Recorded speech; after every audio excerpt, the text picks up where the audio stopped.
Yo, yo, yo. Welcome in, everybody. I would say the audio sounds good. Alright. I'm just kidding. Very welcome in. This is what we're gonna do. God damn, my hair looks like a mess. This is what we're gonna do. Ooh, Jason with the raid. And I kinda wanna just let you guys know the plans and the style and the idea. Yo, Lucky, thank you so much, fam. I appreciate that. I wanna kinda tell you guys the plans and the style and the idea. So Cash and I, we kind of reviewed and went over like what our streams are about and what they look like, what they should look like, and how to kind of like spread the message as best as we can. We decided that we're gonna structure our streams in a way in which we can gather content from it. So I don't know if you guys noticed, but the title is The Ed Problem, followed by a Street Fighter lobby. And what's gonna happen is the beginning section of the stream, the little react section or the talking portion, Cash and I are gonna start turning our parts of thank you, Kirby. We're gonna start turning those parts of the stream into YouTube content. Okay, now because of that, there is some rules. I have to redesign my OBS. I have to redesign the scene so that way I'm happy with how it looks when it hits YouTube, right? Of course. And then I also have to restrict myself from doing some things. Jason, absolutely do your thing. Yeah, Kirby, I'm not gonna beat myself up if I forget about it or whatever it is. I'm here to have fun. I'm here to hang out with you guys. I appreciate you guys being here, and that's just the way I look at it. Now, I do have this video we're gonna look at. I've never watched it. So when I come up with the titles of these streams and the ideas behind them, before I do so, I like to kind of scour the internet and find some things that may or may not relate to the topic at hand. I found a video. It was titled The Ed Problem. We're gonna look into that. We're gonna watch it. We're gonna discuss it. Ladies, what's good, fam? Welcome in. And then we'll get into it. But first, I went to a card convention today. By the way, I went to a card convention. It was lit. I got a couple Ampharos cards. I don't know if you guys know, but I love collecting Ampharos cards. I think they're beautiful looking cards. Yo, Hades, I appreciate you, fam. And we'll get into it. Also, if you guys are free to type and want to let me know how your day went, I'd love to hear about it. Yo, you know what's been stuck in my head since the last stream? It's gonna sound crazy, yo, and it's gonna sound so out of key. Let me catch my breath real quick. It's been stuck in my head since the last stream. Purple rain, purple rain. I don't even remember what it sounds like, really. I don't even have it in my head. Jerm, what's good, fam? Welcome in. But shout out to Makio. That song's been stuck in my head. I'm gonna get to the video. Yo, Jerm, how you doing? How's your day been? Hades, we have to check it out. By the way, Hades, I bet what I said, bro. I watched that Halo clip, but I said the first thing I said, I was like, bro, why don't me and my boys do any Halo lobbies? I'm like, why don't we do that shit? Back in the day, that shit was mad fun, and I was doing it alone. So why wouldn't I enjoy it with my homies? Why the fuck wouldn't I enjoy that with my homies? Please let me know what Halo game do I need to purchase and convince my boys to purchase. And if the Master Chief Collection is good enough, then I guess we're chilling. Say less. Say less. All right. Cool. So this video is titled The Ed Problem. I don't want any audio leaks, so I guess I will put the headphones on as much as I cannot stand these headphones anymore. Great audio quality, but simply just, they hurt my head. So let's get into it, guys. The Ed Problem. They were upset.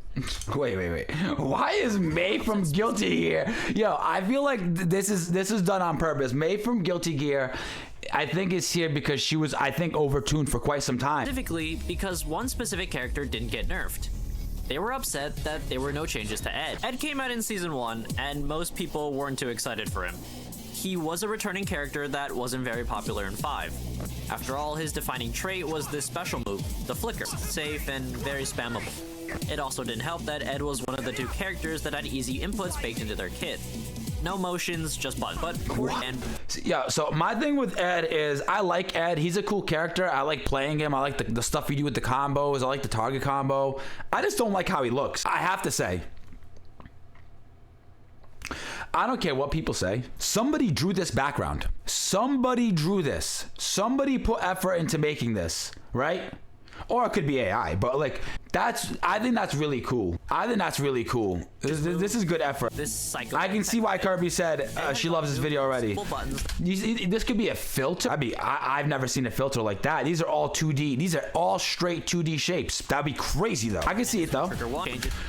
You know, it could be a ton of things, but nonetheless, I just find it really cool that whoever put this video together took the time to replace the actual stage with something unique, to give us some stylized thing we could look at. I think that's really cool. Hybrid, welcome in. Jay-Zen, welcome back. Jay-Zen, what'd you miss? Is this Coast Guard? I'm sorry. I should have remembered the name. Yeah, this is Coast Guard. Absolutely. Oh, wow. I'm gonna drop that subscription just because I like what I'm seeing. Hybrid said, Ed is cool in my opinion, but how do you change him so that it doesn't completely kill something about him? I think that's kind of like the general problem with a lot of things in this game, right? If you were to change a single thing about the drive rush mechanic or the drive rush cancel, I think we'd end up just to his ways with access level 2 with just like a domino effect, you know? Numbers from this season of Street Fighter League Japan have been shocking, and anyone who sees this would probably agree that this character is busted. But this... Okay, so I'm not tripping. Hades, I'm not tripping. I thought I was the only one that thought that. I actually have no clue which flicker he's using. It's a full guess every time. A scenario that only really happened in Japan. So why is that? Why is this character so strong? Why is this character... I'm not meant to know. Okay, so if yours, because like I feel like I might be the only idiot in this world who like sees Ed charging up a flicker and just like, yeah, let me just run or jump at him. It's one of those two. It's 50-50. What's the deal with Ed? Let's go a bit more in depth. Yeah, this is the thing. This is the thing. I just think you can nerf him all you want, but it's really hard to make up for really good buttons, huh? I can see EX Sandblast doing it. I'm sorry. I kind of zoned out when I want to get my head wrapped around that. Them into a special move, a drive, and his buttons are his main strength. And while they are very oppressive, his most oppressive tool is his new flip. As a zoning tool by itself, it's lacking. Not full screen, and there's... Hold on. I'm reading chat. I got a question. I'm reading chat. It's a gamble every time. The release is like 5 frames. You're not reacting. I don't know the numbers, but that's a fact. If the release is 5 frames, you're not reacting to that. That is a fact. And I'm willing to test it in the lab. We should lab it. This is great content. We should lab it. Way more time for your opponents to react. But if you charge it up, then Mosh Pit, welcome in, fam. Get his turn over and over again. Cash, welcome in. He also has welcome in, everybody. He also does have a fireball. It takes a bit to start up, but that means it can help in Fireball Wars. And these are... Mosh Pit, we doing good. We just, I was telling everybody, it's okay. So for everyone that just kind of hopped in the last few minutes, quick little TLDR, Cash and I have decided to restructure our streams in a way. We're going to put like the first third of our streams on YouTube. And in the spirit of doing so, I like to find some videos and prepare some conversations that we can talk about the things that we're doing. On Monday, we did like the Kenshiro trailer and we watched some reactions to that and we kind of went over our thoughts and our feelings about it. Thoughts and feelings. We're doing Street Fighter, and the theme of Street Fighter, we found a video. It's called The Ed Problem. I think it's a very interesting video and a bunch of cool stuff we could talk about. So yeah, if you're in the chat, say hi to YouTube. If you guys have thoughts or opinions on what you're seeing in the screen, obviously please hit us with it. So yeah, obviously just keep it respectful. I don't want to see people arguing, but we are all here trying to learn. So please spread the knowledge. Like Jay-Zen and Haiti, they're presenting us with information, and we will get to the bottom of these things, you know, and we will all get better for it. But I hope you guys are enjoying the content. Let's get back to it. It's his non-committal nature. In order to get his reward... I'm telling you right now, if you come back to my stream and you tell me that you can react to the 5 frame, you can react to it, I would have to get to the bottom of it, and I would have to have you teach me to react to it, because I would at least have to have some kind of understanding as to how you're pulling it off. Wolfgang, what's good? Welcome in. Heartless, welcome in. These are very hard to punish. EX fireballs do stop these, but it's a heavy investment for little payoff. And the tool is too... Information for me. But along with that, he also has the opportunity for big damage. Wolfgang, 1,650% absolutely, you 100% can, and we'll watch it after this. I have a feeling you're going to present us a video with the French guy talking about Lashar. I have a feeling, I could be wrong. Either way, hit us with the video and we'll check it out. I don't want to understate the strength of the Dream combo or any variation of the combo that they're doing now. Ed may struggle on defense, his reversal is slow, but it's the Muscle Noob video where the guy tries to tell him he can react to throw. No! That's too funny. That's too funny. Although I have to admit, in my heart, I did begin to feel bad halfway through the video. I did begin to feel bad halfway through the video, but it is kind of comedic gold. Even just a tool in general means that as long as he has super, it is tough love. It is tough love. This does damage. I never like to make people feel any stupid, you know? I don't like to do that. He needed to know. He did need to know that. You guys are gonna love this. It's more of a supplemental tool than the end game that he's trying to finish with. He doesn't need this to win his round. For whatever reason, Ed has one of the most unassuming drive rushes in the game. The ability to cut your forward momentum short with a flicker makes it very dangerous and hard to check. So, what are his weaknesses? I've been singing his praises so far, but I didn't list him in the top 3 characters that I started the video with. The dude was very confident and very wrong. Very confident and very wrong. Yo, and you know what? Can we talk about the emotional maturity of Ending Walker? Can we please talk about the emotional maturity of Ending Walker? What is that dude, like 18 years old? And the way he came in there, Ending Walker held it down with nothing. Jason, you'll see. We'll get into the video. All his moves are either too slow, too stubby, too committal, or don't give a very good reward. So how does this character check drive rushes? You could be proactive with your longer normals and flicker, but that could lead to disaster if mistimed. The best way is to just do the first half of your fireball over and over again. Gives you the chance to check the drive rush without actually taking risks. Nah, Jay-Zen, it's the clip of a Ken player making a bold claim that they can react to throw. It's like, and like Muscle Noob is like, man, if you believe you could do it, I need you to pull up your computer, or you buy your computer, I need you to pull up your computer if you believe you could do it, and I need you to show us. Pull up on the stream, in the Discord. That's just what I recall. Also aren't fast, and his anti-air is not the best. It's not flash kick. It's bad in a different way, it's slow. Not the worst idea to jump at him, it forces him to start doing air flicker. And like I said just a tad earlier, his defense isn't the best. His reversal is slow, which means that it's good for stopping throws, but a light strike gives them time to block. Not ideal, but it's certainly better than nothing. So how do you deal with him? What is the counterplay to this type of game? How do you stop his zoning? Well, there isn't a clear way to beat his buttons. Sorry. In all defense for him, I'm not here to judge people. Like, I'm not a perfect person.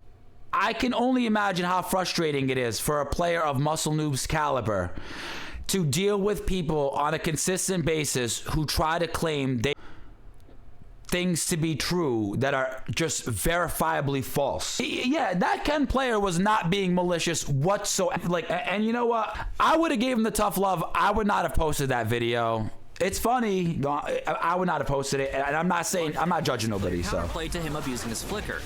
You just have to drive impact at him. It is the classic zoner archetype. Strong tool forces you to take a risk. Same thing with Guile and his booms, and even a similar situation with JP and drive rush. One needs you to jump, one needs you to drive impact, and one needs you to drive rush. It's just that Ed doesn't need you doing it on a hard read, and you can't fall back on perfect parry. So that's the answer, right? Just drive impact at him and stop him from getting his turns and abuse him on defense. Is it just that the Japanese player base hate taking risks and are unwilling to do what's necessary to stop? That's a good point in question. I don't know what's going to come of this question, but I think that is certainly a very, very smart thing to consider. Ed. That is partially true. The Japanese playstyle is certainly more risk-averse and stable than... Wolfgang, that's facts. I forgot about that. That's actually huge facts. Huge facts. It's more dangerous to let that guy continue to coach than it is to expose him, unfortunately. That's the truth. To their own demise. Or he can feint the flicker and get the same big punish. And JP can feint his fireballs too.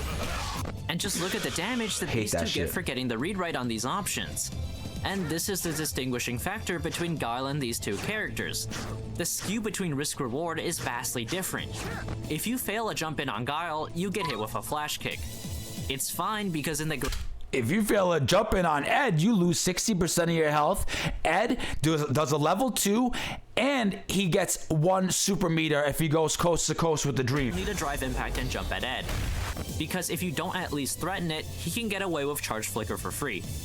I don't think Ed is the best character in the game, but if you don't challenge flicker, he certainly is the best character in the game.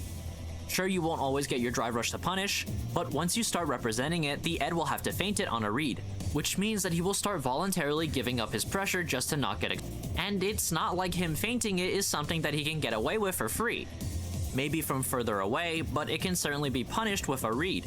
If your opponent is attentive, the flicker is a guess that does not favor Ed, and that's without the possibility that they were just holding up, in which case now you gotta start threatening up flicker just to not explode. I'll repeat myself. It feels bad to get counter drive impacted. I know it does. But you need to do it or Ed does genuinely become the best character in the game. So I don't think the Ed results are exclusively the character being too strong. Don't get me wrong, this character is terrible design. No real weaknesses, strong from just about anywhere on the screen, buttons that you can't punish, solid damage and corner carry, and one of the best comeback tools in the game, along with a gross drive rush for some reason. He has too much. The level 2 pushes him over the edge. But I don't think the character is the best. Like I said earlier, this is mostly a Japanese-centric opinion, and I think it's one that makes sense for the culture and region. In a culture focused more on honest footsies and playing in the correct way, they will play more risk-averse, and that means less jumping at Ed, less committal drive impacts, which gives Ed more respect than he deserves, which makes him much stronger than he should be.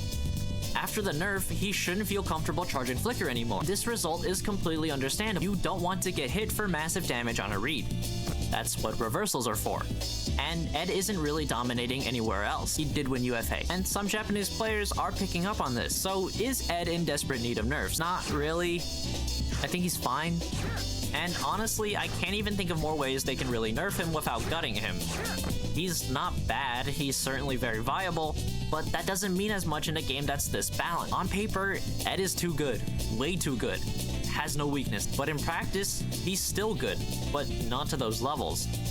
Read-based options combined with a lack of defense do not mix well with a game as inconsistent as 6. And I don't think Ed is toxic, he's just badly designed. JP is the inherently toxic character, so maybe I'll talk about him another time. Oh, and JP not even playing the same game. Oh. We need some change. Driver toxic, he's just badly. Alright, this is weird, and I just noticed this, and I don't know if you guys care, but for some reason, my brain got mixed up and I thought I was in DaVinci Resolve. So I started using the keyboard shortcuts, J, K, and L, like I was in DaVinci. And they do the same thing. Design. K is pause and start. L goes forward and J goes backwards. Ain't no fuck. This is the same shit as DaVinci. JP is the inherently toxic character, so maybe I'll talk about him another time. Oh, and don't let JP ever set up Portal for free. Drive rush at him when he does departure, makes the matchup. Hades, that's facts. That is fact. Yeah, no, Wolfgang, send it. Send it. And we will also go through the other video. I'll show you guys. Just like a quick. I'll show you this one quick, and then the one that Wolfgang just said this guy named Ken Critical. All right, so this is a 47-minute video. We're obviously not gonna watch it, but yeah, what is it? Ken Critical was their name. This is the Ken player right here. Oh, this is actually Muscle Noob, but claiming that you'll see. Some stuff I found on Google because me and my friend got into an argument about human reaction. All right, the voice you're hearing is Ken Critical on a Discord call with Muscle Noob. Let's go. Not possible to react to, no, it's a guess. So I figured, what better way to get the truth than to have him prove it live in front of me and the entire stream in a custom room. Hey, retime. What are you reaching for, bro? What are you reaching for? You didn't block one. You didn't guess right once, bro. As you can see, I am very happy. He ate all 3 throws and even got shimmied on the last one, proving he wasn't reacting to the throws at all. Afterwards, we checked his in-game stats. He had a 20% tech success rate, which is insanely low. That means he's getting grabbed or shimmied 80% of the time. I compared it to mine, an exact 50%, which makes perfect sense considering throw is literally a 50-50 situation. But then he decided to triple down and hopped into Discord to explain him. You know, It's funny. He said the tech success rate was 20%, meaning that 80% of the time he was either thrown or shimmied, which means the tech success rate takes the total number of times you throw and total number of times you hit the throw button and gives you the percentage of how many times it actually led to a tech. I just want to make sure I actually understand what he's saying there. Himself, and this is where the quality content truly begins. Hello. All right. Okay, I just want to say, in this person's defense, I know that throws are not reactable. Trust me, I know that throws are not reactable. But there is reactable scenarios in which you can guarantee a throw or you can react in tech. There is reactable scenarios. And the only scenarios in which they are reactable is when you know. The only scenarios in which it's reactable is when you know the distance between you and your opponent is not within throw range, and you know for your opponent to throw you, they would have to walk about 8 to 10 frames forward, and if you can train yourself to react to the scenario, and you can react to somebody entering throw range, and you can guarantee that, hey, either you shimmy yourself out of this or I just threw you because you walked into my throw range. That scenario, I believe, exists. I do believe it exists. There is scenarios in which Wolfgang, let's get just want to say, you going on YouTube though. If you want to get in VC, join any of the VCs in Discord, please, and I will move us into a private one so that way nobody can hear what we have to say.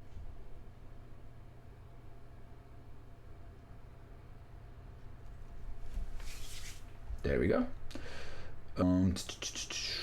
Private stream. Hello. Nothing much. Before we move forward, please, can you say something? I just want to make sure that the chat can. Something. Perfect. I believe you guys can hear them, and if not, just let me know and we'll turn it up. Welcome in, Wolfgang. Yo, what's going on? What's up?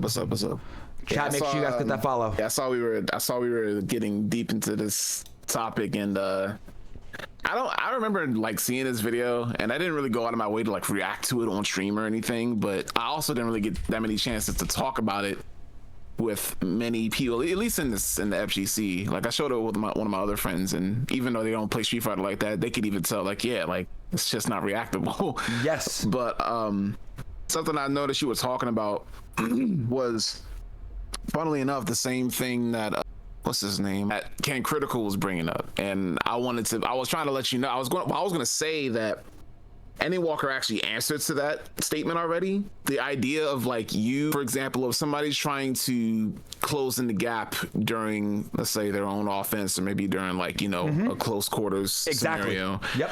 And they try to walk up to. Unfortunately, the only reason that alone is not really, like, how should I say this? I think that's less of you guaranteeing a throw break and more so assuming that's what's going to happen, because yes, for 1000%. Yeah, if you're being forced to react to what's happening, and the person who's walking up to you has the control to just walk back, now you're getting shimmied. No, absolutely. It's not really a reaction. It's more so of an assumption or a guess. Right? It is an assumption. My thing here is simply that I believe there are scenarios in the game in which you can say, they have just walked into a range in which they cannot walk back out of, and therefore either we tech or you just got thrown. You know what I'm saying? Or you did like a reversal that's going to be my throw, or you did a super that's going to be my throw, or your button was already on the. But I'm not going to say. So yeah, I'm not going to say that's the intent of, like, for example, most of the time, I'll say from experience, most of the time, if people are trying to do that, they're looking at your movement as a reaction. It's not the them throw. saying, "Oh, they're gonna walk in this range and my throw will be guaranteed." No, it's they're walking up to me. Yes. I've literally like I remember like it was a really tense situation. I did a half step towards somebody and they whip throw, and I didn't even walk back.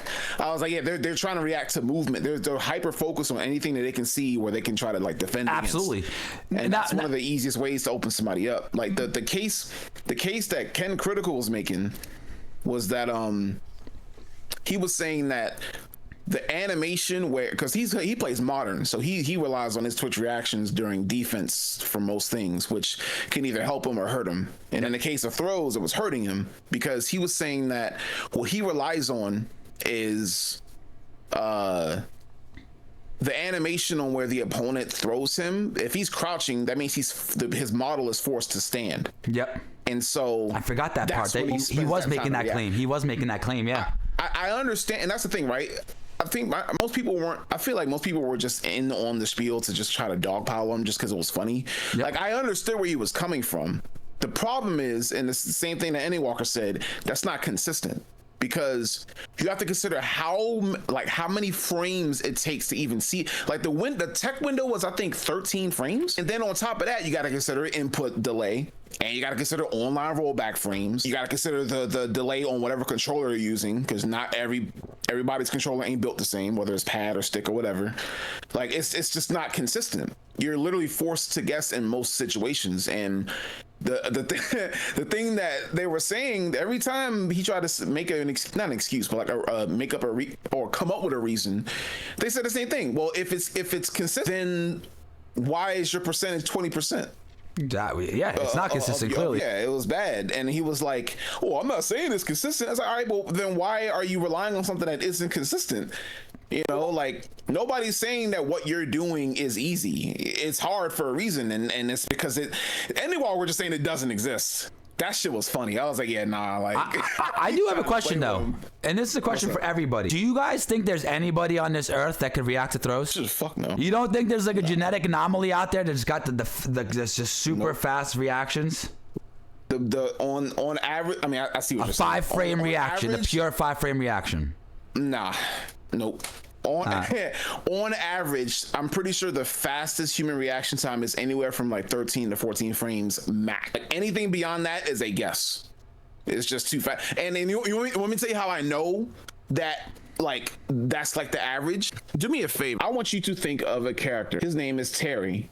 I want you to think of the move. I want you to think of medium burn knuckle. Do you know how fast medium burn knuckle is? I perfect parry that shit sometimes, so I don't know. 14 frames, bro. Yeah, that makes sense. Now if it's spaced out, then it's more. It's more frames if it's spaced out, right? Yeah. So that makes sense. That makes sense. That shit, bro. I don't know if you did you play Street Fighter 5 at all? I played a lot of 4, vanilla 4, and then I played like 2 hours of 5, skipped 5, and then I got to Strive and then 6. Okay. There is a character named Lucia who was in Street Fighter 5, and this move got buffed, by the way, and it wasn't for neutral purposes, it was for combo routes, but it made her neutral better because of how quote-unquote skip neutrally it was. She had a move, she basically had a run, and she could do a couple moves out of the run. She had a tackle, she had a couple other stuff, right? She could run stop. She had a V-skill move that was basically like a double kick. It was called Gunsmoke. Right? EX run was very fast, right? What they did to EX run, or it was that they allowed you to cancel. I bit my tongue. They allowed you to cancel out of the run into other moves 2 frames faster. So EX Gunsmoke, which is the run into 2 kicks, right? It went from 16 frames to 14 frames. I can't tell you how many people got tagged. They were walking in neutral, and she's like, "Oh, wide open!" And then she just activates V-trigger off of that, and you just get You just get fucking eaten up, mad damage. You get hit. That's not reactable. 14 frames. It's not like, bro.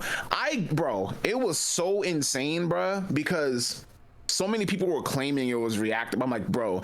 I remember when Sanford Kelly said dash straight in Street Fighter 4 was reactable, but it's not in Street Fighter 5. I'm like, bro, it was faster in Street Fighter 4. What are you talking about, dog? The numbers don't lie. So hearing people say that shit, bro, it's so funny because, like, as of right now, outside of Honda, even Honda I could argue is reactable because his headbutt is, I'll have to use medium headbutt as an example. Yeah, medium headbutt is 18 frames, heavy, no, I lied, I'm sorry, I lied. I'm looking at 100 hand slap. Medium headbutt is 10 frames, but at the spacing, he's using it as like a medium range poke. Yep. It's reactable. It's probably gonna tag you around maybe the 5th or 6th active frame. So it can be parried, right? On reaction. Most of the time. Yep, absolutely. Parry is as close to an example of Balrog for Street Fighter 6 than Honda because of how fast medium burn knuckle is.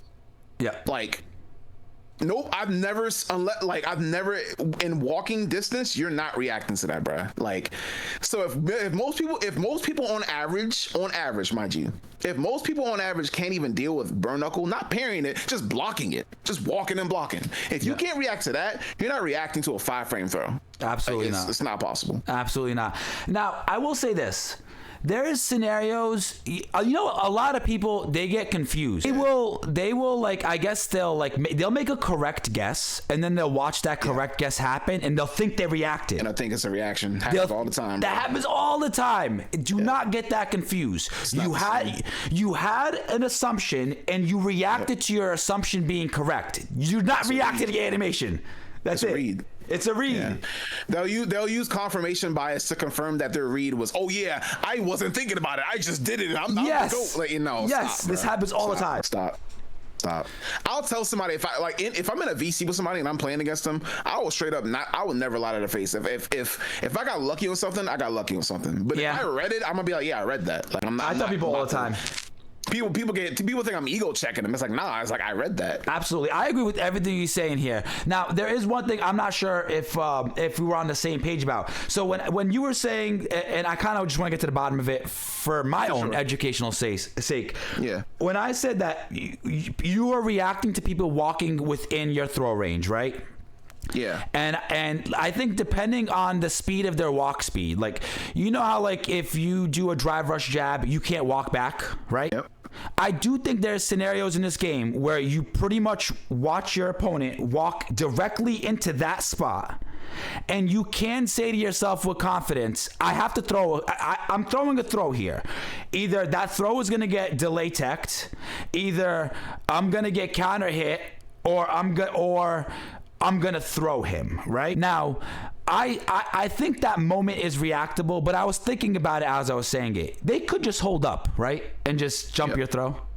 The thing about that situation is that while you might feel in control in that specific scenario, they could just hold up. You have to consider all the other avenues that could happen. If it's a low risk situation where teching isn't that bad because they haven't shown the fact that they're willing to throw you yet, then your success rate of teching the throw when they're walking up to you is higher because it's like, okay, they haven't gone for it, so clearly it'll work, right? Yeah. That's still not consistent though, because that's based on probability. So that is my confirmation bias. That is my confirmation bias playing a trick on me because I begin to understand my opponent enough that every time I see that little micro walk, I'm confident the throw is coming. I do my throw, and there goes my confirmation bias. I can't tell you how many times a Cammy player has done light, walk in, walk out, and I sat there because I'm like, I'm not stupid. Like, I know how to react, but I also know probability and when it's time to tech. I don't have to tech here. Like, I'm not about to get my ankles broken off a tick shimmy. No, we're not doing that. Just please 1 second, Wolfgang. I just want to say shout out to the homie Bello. Thank you for the subscription. That means the world, Bello. You know what it is. And absolutely. Now, Wolfgang, you did present us with another video. It says how to play neutral Blanka guide. Let us know in advance, what is it we should be looking out as we watch this? So when I made this video, because I do plan on trying to get back to making videos again, but most of the time when I made my videos, I tried my best to not only give insight on what Blanka players could be learning from it, but also reverse engineering it for people who either don't play Blanka or people who just want to get better at the game in general. So you're going to see a lot of back and forth between universal knowledge and then how that applies to Blanka. And in the context of neutral, I think watching this video will help out a lot for a lot of people, just because a lot of people don't understand that there is RPS in neutral. Like, I hate to be the bearer of bad news for some, but there is like that little dance you see in neutral. There is guessing involved in that. There's no like just pure like, you know what I mean? Like, oh, just honest and fair and honest. Like that shit doesn't exist. Like I don't think it exists. I don't think it exists. Yeah, somebody's gonna make a call on that mistake, and if it did exist, there wouldn't be a game. Yeah, exactly. The probability must exist in a fighting game. That's just you know. This is how it is, but yeah, you'll enjoy it. Just you know, I find RPS to be interesting, and now I can see how having it all over the place would be annoying as fuck for sure. But, yeah, we'll get into it. Would you be able to screen share the browser while watching the video just so I can keep up with you, or if not, it's fine. In Discord? Yeah. Oh yeah, absolutely. That way I can like watch it in real time. In real time. Yeah, that makes sense. Boom, boom. And you have the video in front of you, right? Oh, you mean your screen share? Yes, I can see it. Yep. Yeah, perfect. Good. And then we get full screen. Enjoy, guys. Okay.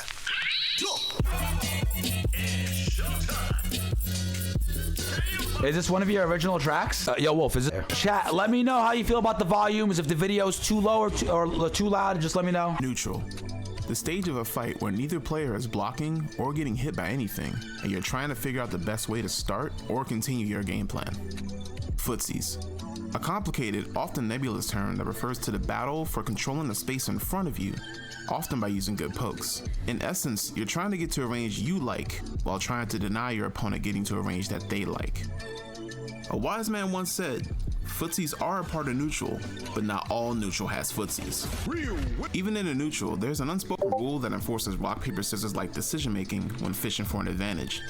This subtle phenomenon is usually what can define matchups, since there are a myriad of tools that exist among different characters, defining their archetypes. But you could say that in the case of Blanka, we define him as, well, weird. Alright, Blanka isn't all that. Okay, hold on. We gotta pause. Yeah. Is this your music in the background? No, I'll put the. You'll see whenever a track changes on the video, you'll see me put the title of it on the bottom of the screen. Okay. Well, yeah. Do you make any videos like this, but like you use your own original music in the background like this, or you just like find like lo-fi stuff that you can? Yeah, plenty of times. I do both. Yo, chat. Okay, I just want to say something. Okay. I don't know if you guys know this, but like who I am, like what I want to do and what I want to be, and like who I want to become. But like, I like to create a lot. I really like to create. You guys know I bought a camera. I do video editing. I'm a musician myself, right? When I watch a video like this and I know like the person who made it and what goes into making it. Did you video edit this? Yeah, I did all of this. I video edited. Chat, I want you guys to understand this. Wolfgang made music for a video, gathered all these clips, obviously learned the game, constructed music, did editing. If you ask me, that is the workings of a creative director. That's like who I'm trying to become. Like obviously there's levels to this shit, but when I watch this, I am highly inspired. Highly inspired. This is so much work. People do not understand the amount of work it takes it takes a lot of to work. make something like this. The hours just into each piece of music you want to make. The hours of gathering the B-roll, the footage, the scripting, the having the ideas, the confidence, the VTube they use. Like, are we serious? This is so much work. Sure, he likes to do the funny Blanka thing with his Blanka ball, prize attacks like Amazon River Run and Wild Hunt, throwing out Blanka Chandals, etc., etc. I can't even think about Street Fighter right now. I'm like, we gotta recruit this person. We gotta recruit him. What makes tools to be sharpened for consistency in battle, you have to understand is neutral. Alright, let's start small. Blanka by design is a high-risk, high-reward character. And also, chat, it's a good thing we're watching this video because I don't know if you guys paid attention to last time I played Wolf. I couldn't touch him. I cried. I got off stream and I was like, what the fuck is that? You know what? You guys know what's their name? Verbatim. They're like dooming about Street Fighter and how there's like, there's no free will and how Mena was meant to be the best Street Fighter player in the world since the beginning of the big time. Talking about that one dude that St. Cola had bodied on Twitter. That shit. Yo, it's because of motherfuckers like you that people think like that. It's because of people like you. It's because of people like you that get into games, they put all this time and this effort into playing, and then they run into Wolfgang and they're like, what the fuck was that? Yeah. And trickiness to confuse and overwhelm his opponent. Goal is simple. Be as annoying as humanly possible. Depending on your opponent, results may vary. On both ends. Sometimes you have to play slow. and other times you'll have to turn up the heat with aggression. Knowing how to switch between the two will only better your element of surprise in the neutral. Nah, I see that shit and I'm like, yo, this Blanka player don't even know what they're doing. This motherfucker don't even know what they're doing. Now, there's a really good video explained in layman's terms by content creator Krakatoa. I love Krakatoa. It's called the 3 structure, a concept of neutral documented and described in full. Nah, when you pull up this document, I already know you're a professional. When you pull up this document, I already know. I already know what it is. Top 100 Evo. When people actually understand this document, and I don't mean just like they read it once or twice, they have these concepts internalized in the way they think and move, and it's in their muscle memory. I know they're elite players. Only elite players have these concepts internalized. By top Guilty Gear player Machabo. I'll link both the article and summary video in the description. Basically, it goes like this. There's passive play, establishing play, and preemptive play. When playing passive, you're usually functioning at a slower and reactive pace to shut down your opponent's very... I want to put it out there. I've hit 1863 in Street Fighter 6. 1863. Not many players, percentage-wise, of a total player base, are getting that far, and I don't have this concept fully internalized in my game plan. I don't have it. Like, when people are talking about there's levels to this shit, I think this right here is one of the most fundamental. Wolf, would you agree with me on this? This is right here the thing that separates good players and great players from gods. I agree. Yeah.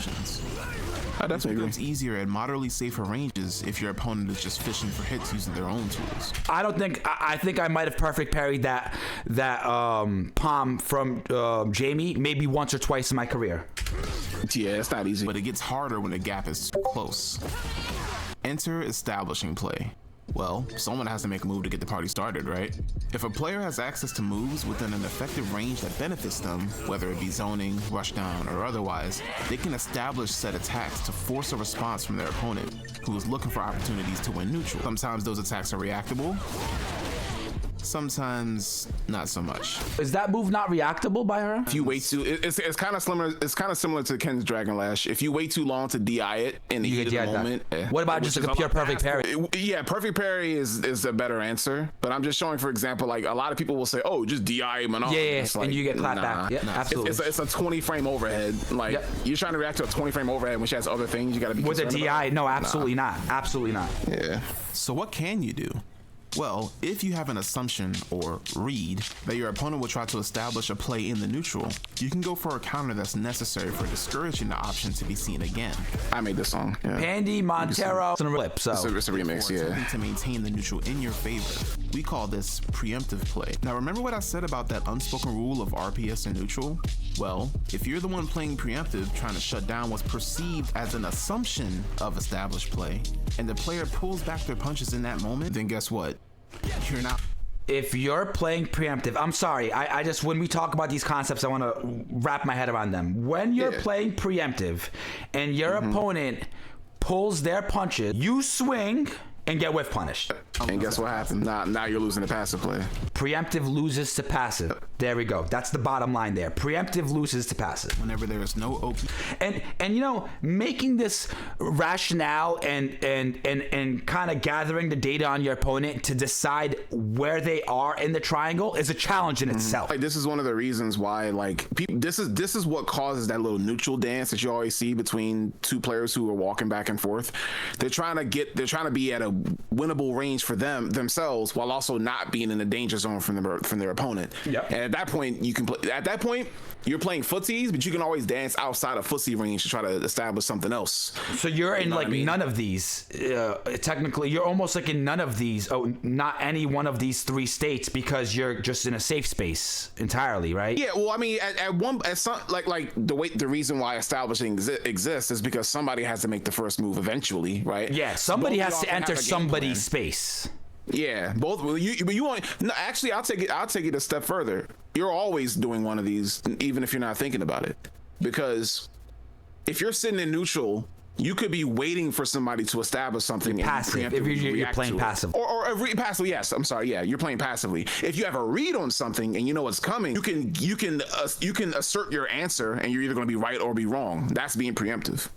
right? Yeah. Like Okay. if you're at a range where Honda's headbutt is not guaranteed to be reactable at a certain range, Then you have because to he be could be butt preemptive. slam instead. It's a preemptive parry. It's not a passive parry. Yeah. Okay. Or pressure being applied, and both characters have an opportunity to overthrow the other. Whether you like it or not, this is neutral. Alright, now with that out the way, let's go over Blanka's neutral. The ranges that you're going to want to reserve for setting up different plays is entirely dependent on the scenario, if not the matchup itself. When playing passive and fighting against a character who is on par with their tier of buttons, focusing on footsies is an option in the playbook. Again, where you position yourself will depend on the matchup, but in the context of footsies, Sick mods, by the way. Training room looks Thank sick. you. you usually find yourself anywhere from within crouch medium punch range to outside of crouch heavy punch range. You won't need to depend on charge too much if you have drive meter to spare, while also capitalizing on an opponent whiffing with crouch medium punch DRC cancels, stand while also capitalizing on an opponent whiffing with crouch medium punch DRC cancels, stand medium punch into SA1 or SA3, or punishing wider whiffs with crouch heavy. And these are all training room bots that you have set up to practice these things on, right? That's what you're doing, right? Yeah, I had to record the other characters simulating what it looks like in neutral to like do the thing. Yeah. So like, yeah, this was a one man thing that you see doing. Yeah. Yeah, I absolutely. did all this. Yeah. And then remove the user interface, no health bars under that. Looks pretty. Yeah. You can't get rid of that punish counter thing though? That's just part of the. Oh, yeah, I'll you have to need it. Yeah. It's a You kinda part need of the it to information show of the what- game. You're right. You're right. Yeah. You're right. I can remove it if I turned on RE framework and I disabled the UI in that mod, but other than that, no. It's part of the game. That's cool. And if you were to remove it, I guess I would want something to replace it, maybe an animation of something. But either way, that's not the point of this video. No, I mean it's fine. That would be for like Also, thumbnail. when you're on a huge life lead, most of the time you're better off just relying on your grounded light attacks to control the screen and allow the opponent to establish in areas where your mental stack Fuck won't be Akuma. as cluttered. He deserved that. Let's say you're the one establishing to get the party started. Oh, one good thing about SF6 is that every character has access to at least one establishing tool. Right, Drive Rush. Obviously, some Drive Rushers are better than others. His Drive Rush is very underrated for what it can accomplish in neutral. Drive Rush Stand Heavy Kick is basically a giant wall being flung at the opponent, making it hard to check with regular normals. You also have a bunch of special moves to test the opponent's defensive tendencies, like Blanka Ball, Rainbow Ball, Rise Hop. Now, hop is reactable, right? Technically, as long as your mental stack isn't overloaded. Yeah, that makes sense. Yeah, that makes sense. Because I found myself where fighting Blankas in which all they do is hop, and next I'm just hitting them out of every hop. And Wild Hunt. And that move right there was Amazon River Run. I'm pretty sure if you block that, you could punish that with the heavy ass button. Amazon. Oh yeah, he's like minus 14. Yeah. He's very punished. High risk, high reward, right? Because like And with these techniques, however. it's. I was just saying it's high risk, high reward because if you block it, I get punished heavy, but if you get hit by it, I get Oki. Hard knockdown, right? Not hard knockdown, but I'm at least +2 no matter what. Like if I Oh, wow. after sliding you, I'm at least +2 after hop every time. And no matter like what range it hits, it's always +2. Yeah. Wow, that's cool. It gets +29 on the hit. On paper. But when used correctly, these tools can overwhelm even the sharpest of defense. Whoa! Did I just go back mad far? It's okay. Yeah, it's around like keep going. I'll let you know. Just keep going. Keep scrolling. I'll let you know when. Right there. Yeah. Right there. Yeah. That's the wall? Yeah, it's right there. Just play. No, it's right. You had it. Just play right there. Just start from there. It's fine. Yeah, it was that JP thing you did that. Surprise hop. You just you OD. Could I do Eagle Spike in the same way? As long as you're airborne, it'll work. Wild Hunt. Yeah, his ghosts don't hit. His ghost. Oh no, let me take that back. I'm sorry. It's not that because you're airborne. I All lied. of these tools can be considered very risky. I'll explain why. Yeah, when we get to it. But when used correctly, these tools can Yeah, it's about to come up. All right, so what just happened there? So ghost tracks to where it from the point where JP inputs the ghost. Yep. The special move for ghost, it's tracked to where you last were. So if I see him, if I have a read on him doing ghost, I could do OD ball and I'll go straight through it because There's no hurt it's trying to box? hit me from where I last There's no hit was. box. Now, yeah. What's that? There's no hitbox. It's that the hitbox for the ghost isn't active until it It gets to the location you were when he shot it. Yeah. Exactly. Wow. Yeah. Honda does that for free. That's like if Honda gets a read on Ghost, he just does headbutt and he just gets in. Like, I need to lab that with Rashid and find out like exactly like what scenarios I can. That's really it's like cool. once you fight enough JPs, you'll get a rhythm from when you think they're gonna go for ghost. They'll be like, go. It's like, all right, bet I'm gonna fucking spike this shit. Like, if you keep playing, like. Okay, absolutely. Yeah. Blanka being preemptive with his neutral plays also depends entirely on the matchup and what scenario he finds himself in. This includes jumping or sliding under a fireball as a read, anti-airing certain establishing air approaches. What the fuck did I just watch? Yeah. Everybody can do that. Anyone that has an air throw can do this. Yeah, I have it. I don't think I've ever really hit Honda with one of those. Can't say how many times Hondas will like attack a throw it and butt slam. It's like, all right, bet. So then you just go for the immediate air throw, huh? Yeah. It's low risk because what can he do to stop you? Like, he has to do like a delayed headbutt. That's a hard read. Down potential momentum shifts during the sequence. This right here is one of my worst muscle memory problems in the game. Yeah. When like you'll like regular parry a JP and think you can drive rush, you get hit with the cane. It's kind of similar thing here. Airing certain establishing air approaches. I think it was the example right after this. Or even shutting down. Yeah, it's a preemptive play though. I mean, it can be. So like, pause it for a sec. The JP doesn't have to like autopilot crouch strong every time he'll fake a ghost, but most of the time they will because of this. Like most JPs will. Like if they do like stand fierce into fake ghost, they see you flinch parry. He knows you're not going to want to sit there and hold parry, so you're going to try to drive rush in and take your turn back, right? Yeah. So he can technically react to your green with crouch strong at that exact range, like from the tip of stand fierce to whiff to ghost fake. But most JP, I could tell too. I'll flinch parry, let it go and walk forward, and they'll still do crouch strong. It's like, oh yeah, you're not reacting to the green. That was a preemptive. And at that point, you can whiff punish.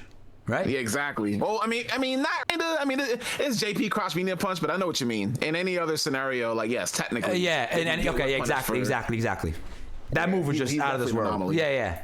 JP's an anomaly, but I know what you mean. The risk you're implying at certain levels of play, as this can sometimes be seen as establishing to the opponent who's already prepared to counter. Wait. Okay. So if JP was doing that preemptively, not reacting to you, then theoretically, rather than walking forward, you could just throw out like a preemptive heavy punch, right? And it would be his thing, but you're not reacting to his. You're not reacting to his preemptive button. You now both are just throwing out preemptive buttons. Exactly. That's why sometimes you'll see like, it'll be like a weird mix of sometimes you'll see both players being passive to the point where they see a button. Oh, whiff. Oh, you whiff that? I'll whiff. Try to whiff it back. Like, it's just a whole bunch of back and forth trying to find that range, Yeah. It'll happen. It'll happen every now and then. But there's definitely times where it's like, okay, like for example, I go for like, let's say I go for a shimmy, right? And the other person walked back.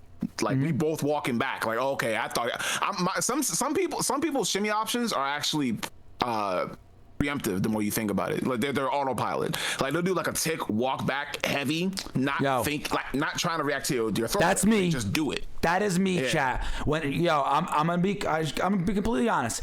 That scenario is reactable, but I find myself saying like, "Damn, I didn't react. I didn't wait. I just threw it out." And I gotta be honest with myself. I just threw it out. And that person. No, continue. You go. I'm sorry. That person that's walking back is looking at you, be autopilot. Oh, he's gonna whiff his heavy. Let me whiff punish him here. And it happens. It absolutely happens. So, yeah, they catch. But you see, here's the thing. You see how quick that triangle shifts? Yeah. Like there could be like 5 or 6 decisions being made in like 3 seconds. Like that's how fast fighting games can go. And like people think it's like this sorcery. It's like no, it's just simple probability and logic when you really think about it. Especially when you're playing people you've played a while. I notice when I play my friends, we get deeper into the layers than when I'm playing random people online in Versus. It's way different. It's way different. Yeah. Sometimes when I play my friends, we already start on layer 2 and 3. You know? Yep. So. And it's another thing too to keep in mind as well is like because like believe it or not, because neutral is ultimately up to the perception of your experience as a player and how much you know. Everyone's neutral is personalized. So like if somebody says something like, "Oh, this guy isn't playing neutral," right? No, they probably are. They're not playing footsies because you're you might be the type of player that likes to play footsies all the time. Yeah. And some people don't do that. You have to be willing to rearrange your neutral to adapt to how they're playing. Yeah. And sometimes you might have to babysit a little bit. But to say that they're not playing neutral, that's not how that works. You might as well say not even playing the game. Yeah, and that's why you hear some people say, man, bro, just like, bro, play the game. Like, what are you doing? Like, no, they're when they say that, they're getting mad because they're trying to figure out what the opponent's neutral is, and they can't get to it as quick as they want to, and they get irritated. And a lot of times people are like, oh, you're just playing random. Well, sometimes people are just playing random for sure, and sometimes they did that thing that you thought was random because they read you faster than you expected them to read you. Exactly, bro. I can't tell you how many times somebody called me random because I'm. And you're like, nah, bro. You did it to me once, and that's all I needed. Like, that's all I needed. Yep.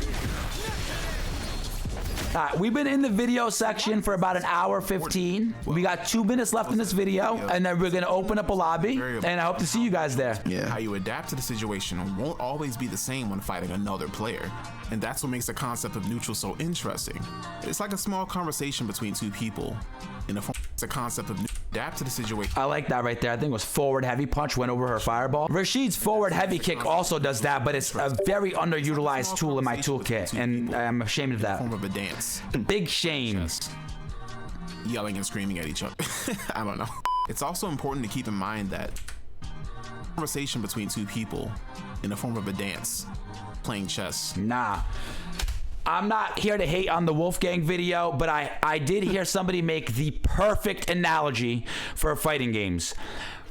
Fighting games is baseball. It's the relationship between the pitcher and the batter. You hit him with a fastball. You hit him with another fastball. Now they're expecting fastballs. You throw the curveball. Now they're a little confused. You go back to the fastball. Now they're extra confused. Then you throw that relationship, that conditioning style relationship. I think I forgot what video it was, but that analogy that's all I needed to hear, and I had a better understanding. Chess, in a way, it does have elements of chess. I do believe so. With the different tool sets and how different tool sets beat different things, absolutely. But I think when you talk about the conversation, baseball is the thing that like sticks to my head. This was definitely just, if you go back a little bit, this is definitely just me like making jokes. I was just trying to find, okay, like I was saying all this to like compare it to what most people call it's like neutral. A small conversation between It is a conversation. There's no denying that. people. Keep listening. In the form of a dance, playing chess, yelling and screaming at each other. I don't know. It's also important to keep in mind that since this Good editing. I love this editing style. you should understand when to keep playing the same hand versus when to switch it up. Newer players usually struggle when adapting on the fly, while seasoned players will not only adapt quicker, but can also fool you into a mental trap of their own, testing the high-level waters. You guys are both playing the same game after all. So to summarize, footsies are a part of neutral, but not all neutral has footsies.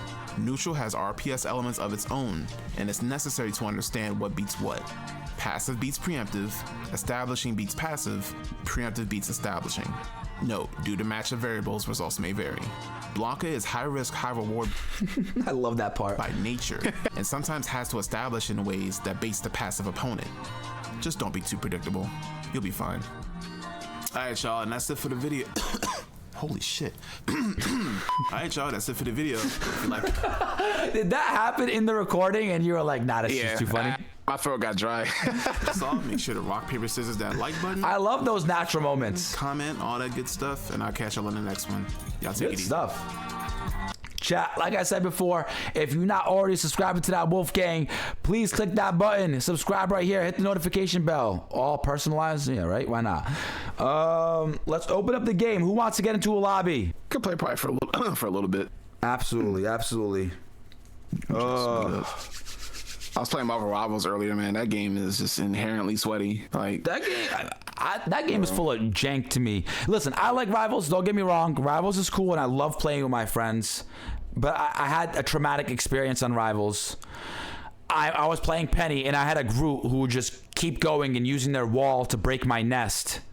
They were rage baiting me, and then at the end of the game, after like dealing with their stupidity and putting us in a situation where we can win the game, he goes and breaks my nest twice. And as I go to put the nest back, Wanda uses her ult and kills my team and takes the game.